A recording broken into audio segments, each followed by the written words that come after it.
Well, negotiations don't just happen in boardrooms. As a matter of fact, they happen all day, every day, whether you know it or not. Fotini Iconomopoulos is an internationally recognized high-stakes negotiator whose tips and tricks can give you the upper hand when it comes to your next salary discussion or toddler's meltdown. And she joins us now.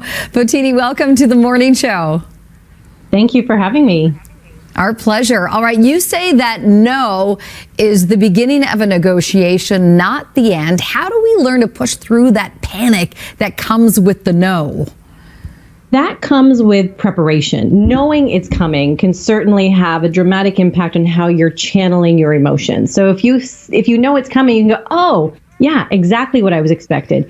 Here's the question that I have ready, or here's the proposal that I'm going to have ready. When you can think about those things in advance, it makes some of the panic go away.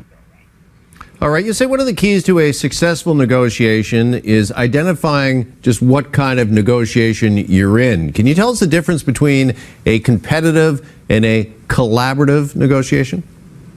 Absolutely. So competitive negotiations always have something to do with cash or monetary value. So imagine if you're going to buy a souvenir on a beach on vacation, or you're going to negotiate a car. That's when the completely, the whole subject matter is cash. And because of that, whatever you take, I lose, and whatever I take, you lose. So that can mean that people are a lot more secretive about that kind of stuff. And it has a very short-term focus. We're not necessarily concerned about building a long-term relationship with that person from whom we're buying our souvenir or our car. Collaborative negotiations, on the other hand, are the ones that we deal with more often. Those are the ones that you'll find in the workplace or potentially even at home. Those are the ones where relationships matter. There's more long-term effects. And that's where you hear phrases like, let's find ways to grow the pie and talk about value instead of cash. And you do have to be mindful of the consequences of what your conversation is going to do to your relationship. So you have to be more mindful of what's involved in this for everybody. It's not just about what I want, it's what do we want in those situations. All right. Now, studies have shown that men are more likely to negotiate their salary than women. Why is it so important to negotiate your salary, even if you are afraid to do so?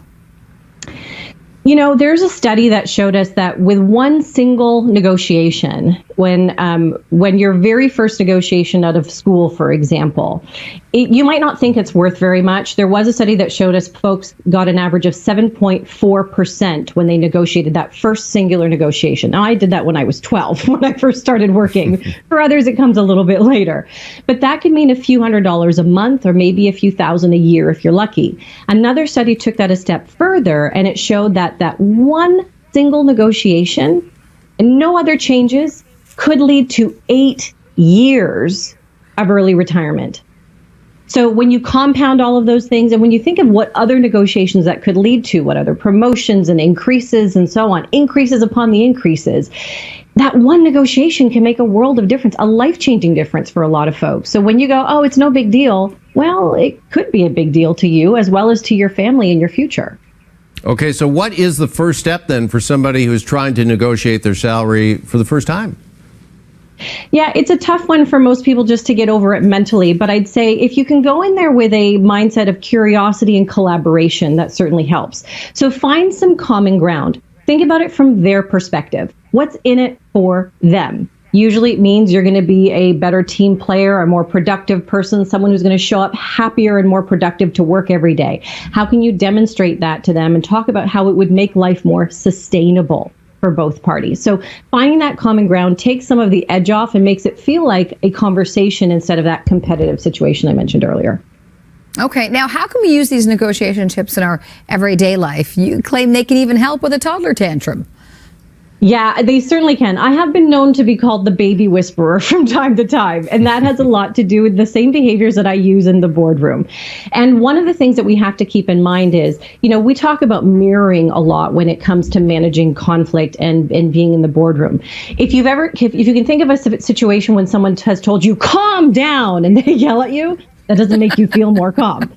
But if you change your behavior and you start to slow down your breathing and you maintain that calm demeanor, all of a sudden the other party will start to actually mirror that as well. That's human nature.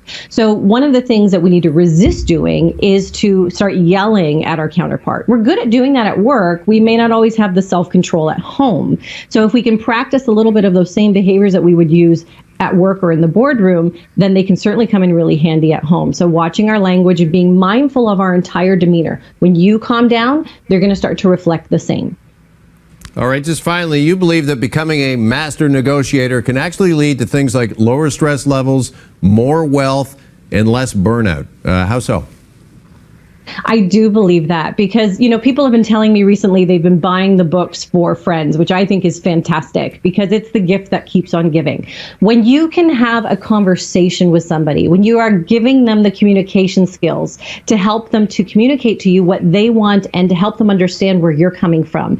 All negotiation is two people trying to have a conversation, trying to discover something about each other. So when you go in with that mindset, it takes a lot of the edge off. It reduces the stress. When you can think about how do I use these skills now to manage maybe my peer at work who keeps piling on more stuff, or maybe the argument I can avoid at home with my partner or spouse. Those are things that you can actually take as an opportunity to make life better instead of making it more stressful. Fotini's new book, Say Less, Get More, is available now. Fotini, thank you so much. Thank you.